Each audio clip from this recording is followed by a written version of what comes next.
Hey, hey, hey, look up to the sky. Is it a bird? Is it a plane? No, it's Superman.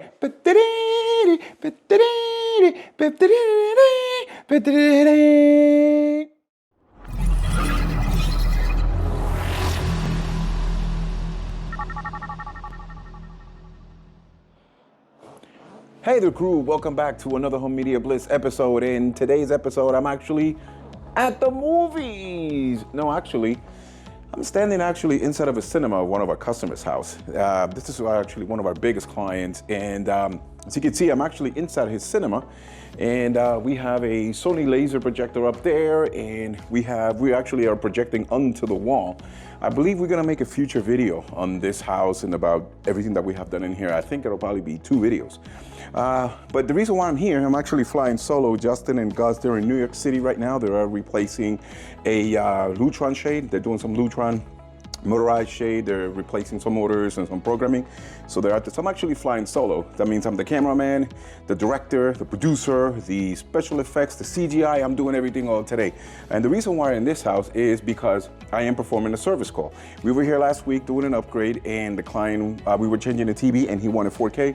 And in this particular house, we have actually 12 televisions that we're managing. And the way that works is through a distribution system, and we're distributing DirecTV, Apple TV, Xbox. We're distributing the Nintendo Switch in certain rooms.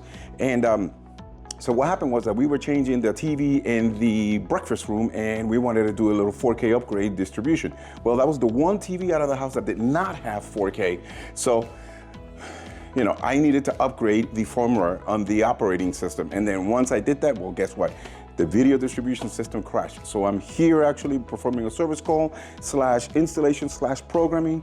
And let me show you what that looks like. Okay, folks, on a large scale job like this one, when it comes to multi-room audio, multi-room video, what that means that at least every single room in this house, including on the outside, has a minimum of 2 speakers and 1 television, okay? And you could have all that equipment locally, like the cable box, or the Apple TV, the DVD player behind the TV, all underneath it. But then again, you won't be able to share that around the house. You will have to get a bunch of Apple TVs and a bunch of DVD players, a bunch of Xboxes. You could do that.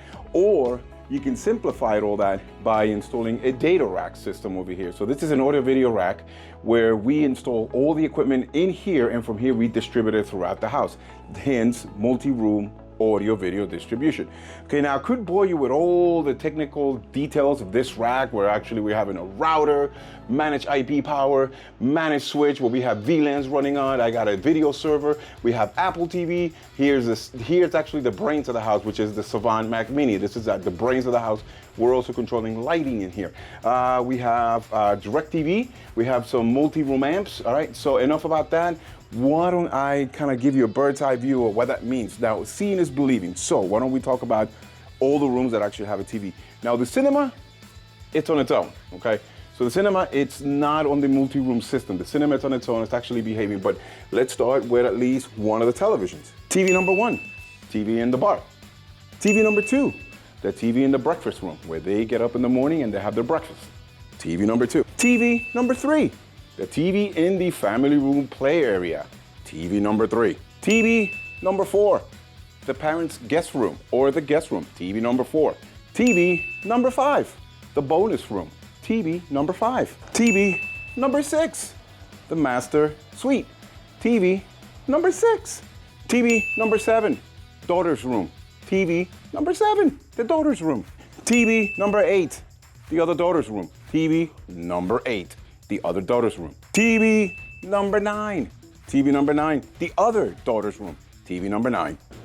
TV 11, basement play area. TV number 12, in the gym. TV number 12. And finally, outside, in the veranda, TV number 13. I was off by 1 television. TV number 13. All right, folks, so it seems that I was off by 1 television, so that's fine. There's now 12 TVs. 13 TVs. Let's not forget the cinema. 13 TVs and 1 cinema. Okay, so how are we sending video to all those televisions? Do we have 12 boxes, 12 Xboxes? Do we have 12 cable TVs? Do we have 12 DirecTVs? Do we have 12 DVD players or anything? No, actually, we have a few. So let me show you the machine that we're using that is sending all the video over. So let me go ahead and put my Einstein glasses on so you can see what's going on.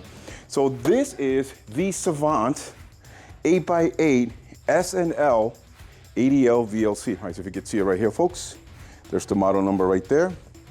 Okay, and what this unit allows me to do is it allows me to feed all the video feeds that we need via HDMI, and then we break down to HD-based technology.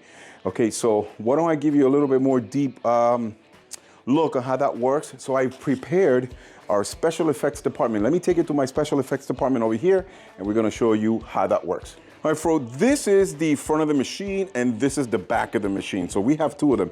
This is the one that was existing and that I tried to upgrade and messed it up. And this is the new one that we ordered to replace such units. So it's actually the same piece. So this is the back, so you can see we have 1, 2, 3, 4, 5, 6, 7, 8 inputs. And then we have HDMI out mirrors, and then we also have HD-based technology that we're gonna send that 4K signal through Cat6 cabling at the other end of the TV that actually has a balun. This is actually a serial port connection for RS-32, which is transmit and receive, kind of like computer language on there. But we're actually going to be using the Ethernet cable so we can do IP control with the Savant system. And let me show you how that works over here. So I have prepared our, mapping grid on here with the. Let me take it to the engineering department. So as you can see over here, I drew a bunch of squares with a bunch of lines. Let me show you how that actually works. So if you notice over here, we have, let's say, DirecTV box 1, DirecTV box 2, DirecTV box 3, DirecTV box 4. And we're sending all that video into the 8x8. If you can see that, that is the 8x8 plus 4. That means 4 TVs aside than the 8 TVs. 8 inputs, 4 outputs, 4 TVs that are being mirrored. All right, so starting off again, DirecTV 1, DirecTV 2, DirecTV 3, DirecTV 4. So he can actually watch 4 games at the same time. Then we have an Apple TV that we can send anywhere. We could also add a camera recorder in VR.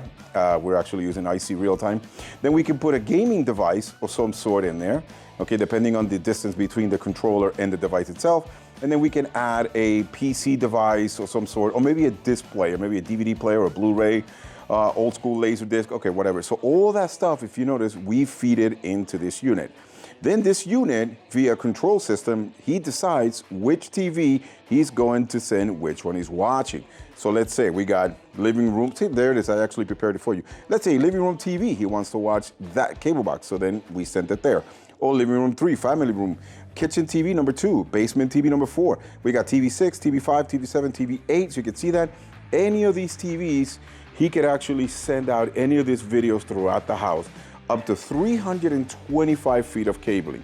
All right, let me show you over here in our computer, and this is actually the program. So you can see this is what they call Savant Blueprint. All right, see if you can make that out. So there is our processor, and here is my distribution system right here, in which I connected all these Apple TVs and all these DirecTVs. And so from here, what I have to do is, why don't we go ahead, take this unit, and go all the way over here, past the cinema, and then we're gonna go to the rack. Here's the rack again, folks. And here's the slot. So I'm gonna go ahead and pop that in there and get it installed. Let's go. Folks, let's go ahead and get this installed here. I don't know if you can see that in there. I'm gonna slap that in, and there it is. All right. Okay, we put some screws here on the rack and get that connected. All right, let's go. Here it is, here we go. All right, one screw. Let's do the other screw here. All right. Okay, that's installed. Now comes the fun part. It is actually connecting this unit. So I'm making my way around the back. And you can see like, oh, look at that. Oh my God, what a mess. Look at all this wires and all this party, what's going on back here. Okay, folks, there it is. Here's the back of that unit and all these wires, and I gotta make this work. Okay, let's just start by installing the power. Here we go, get that going. Perfect, we got that in there. And the next thing to do is we need to make sure that we are networking on this unit since we use IP control. Okay, and we got that perfectly. All right, that's lighting up in there, folks. So Apologies if I'm making it look so simple. All right, now let's go ahead and start working on all our HDMI connections where we're actually using 4K cabling, HDMI 2.0. I'm sorry, correction, HDMI 2.1. We're using the latest so we could have the best communication possible. So, because these cables are already tied up and labeled, it's gonna be a simple fix. It's what we like to call changing a flat tire. All right, there it is, folks. I have connected all my HDMI connections. See that in there? Pretty cool. All right, all my HDMIs, sources, and mirrors are connected. Now I gotta do, make sure that I connect all my HD base T connections. All right, okay, folks, as we continue to make progress, I got all the inputs and the mirror TVs that are going out. And then also we have some IR pinouts that we're controlling certain TVs via IR because some of them are not IP compatible. So now I have my connection list for the TVs that I have to make sure I go, okay. Family room, breakfast room, master bedroom, gym, bar, new basement, parents, and veranda. All right, so for number one, we're looking for the family room. All right, let's see. All right, so that cable is labeled. There it is, family room. So what that means, I am going to HD base T out on port number one. Let's see. And looks like we're lighting up, folks. Let's see. Okay. See that lighting up in there? I made a connection to the family room. All right, next one we need to find is breakfast room. Okay, let's see who's the breakfast room around here. All right, let's see. You know what? Here's the master bedroom. Master bedroom, I'm gonna go to number 3, right? Master bedroom, I'll just go to HD base T. Number 3, there it is right there, number 3. I'll just connect that. Sorry for the poor view. Folks, let me go ahead and clean that up a little bit. All right, here we go. Number 3, there it is. Okay, all right. It looks like we have a green light. That's good. Green or good. All right, crew. A couple hours have passed and I have successfully installed the 8x8 HD base T video matrix switcher from Savant. All right, let's check it out. So give you a little bit of a cable porn over here. So I have, all right, let's go from above. So I got all my inputs are in here, DirecTV, 5 boxes, and then we have all the Apple TVs with the 2 TVs that are being mirrored out, and you can see all the HD base T Cat 6s are actually they're actually flowing. There is my Ethernet connection, so I can control it via IP, and give you a little bit of behind the scenes look on the rack. Right, so we got all the Apple TVs right there, and I got the Savant Mac Mini, the main controller of the whole house. Controls all the garage lights, thermostats, all this stuff, and lighting as well. Then we got the AV Pro HD base T coming out of also managing 2x8. There it is. And then there's our DirecTV tower, and then I'm actually controlling all the Apple TVs via the coax. I'm actually using the IP control. I also added some IR emitters because the DirecTVs actually have a funky power on command. These are all my speaker distribution that throughout the house. I'll probably give you more detail on a separate video. And all right, so it looks like we are ready to get out of here. Let me give you a front view of the rack. There it is. Already then. That's all fully installed. So now what I have to do, crew, is I am going to now connect the Ethernet cable directly to the switch so I can actually update it instead of Wi-Fi, because that's how I did it last time and failed. So let's do that. Okay, crew, with this unit already fully installed, now it's time for me to program it, but this time I'm gonna make sure that I hardwired. Last time I did it over Wi-Fi and I crashed it. So here's what I did. I actually got an Ethernet cable running all the way to the rack. We got some turns over here. All right, so let's follow it up over here this way. All right, so there's the Ethernet cable following up right behind the rack. And there it is, folks. I'm actually jacked in. I'm lit up. All the way my yellow connection is all lit up over here. Let's follow that right back up to the computer. Going into the C converter. See that? I'm actually lit up. And it's going into the laptop, and I turned off my Wi-Fi. So I'm actually jacked up wired. Okay, so let's make sure that we check that the properties of the computer, it's on the network. So let's go to network. Here we go. There it is. And there's my USB adapter to C. There it is, bang, bang, bang, bang. I got my address, so I'm on the network, not a problem. And all we gotta do is hit update the master and just send to the system we'll be done. And then we're just gonna test the system after that. Right, let's go. Okay, crew, I fully updated the system right there. If you can see it on the laptop. Now let's go ahead and show you many ways of controlling the system. Actually, here's one of the ways of doing that. We can use a Savant X2 remote. See that on there? All right, so what we're gonna do is actually, why don't we test it using an iPad, because an iPad's also the remote. All right, so we go over here. Let's see that. If you notice, we got a bar TV right over there, and we got a Mad Bear right there, but that's not a problem. Okay, so here it is. Here's the main page. I can either hit DirecTV. There it is, and now I'm actually gonna choose the bar DirecTV right there. Let's see if we can get that TV fired up. There it is, boom, my iPad turned on that TV. All right, and then over here, it switches and it says that we're watching DirecTV in the bar. There it is, the TV's on. All right, let me go ahead and press guide. If I press guide, I should be able to see the guide there. Let me go ahead and scroll it. There it is, if I can scroll, should be able to see me scrolling the guide, not a problem. Okay, I can hit down.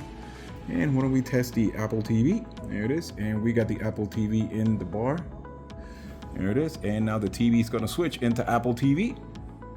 Come on, folks, there it is, and there's the Apple TV. So now, again, we're switching all that video that's back at the rack, folks. So there it is, there's my Apple TV. See how I'm controlling it? Okay, all right, folks, I think it is the end of the day. I'm gonna clean up. See, I got my cable over here, clean up my laptop. And let me go ahead and shut down the DirecTV here. I read it in, there it is. The DirecTV is on. I'm actually gonna turn it off. Boom, and boom, the TV went away. Okay, folks, all right, why don't you subscribe, share, stay tuned. Thank you for all the subscribers that we've been getting. And again, this is probably a very messed up video because I was, flying solo here myself. My microphone just died, and the guys were in the city today, and I'm messing around. First time in the city since the congestion fee started out up there, man. Jesus. All right. Like, share, subscribe. Please share with others. Thank you for all the subscribers. Thank you for all the people that have been returning up. Thank you for all the comments. We're going to try to get a little bit better at this and making some cool videos, with some funny father and son stuff. And stay tuned. We've got some great things coming. And thank you for watching Home Media Bliss.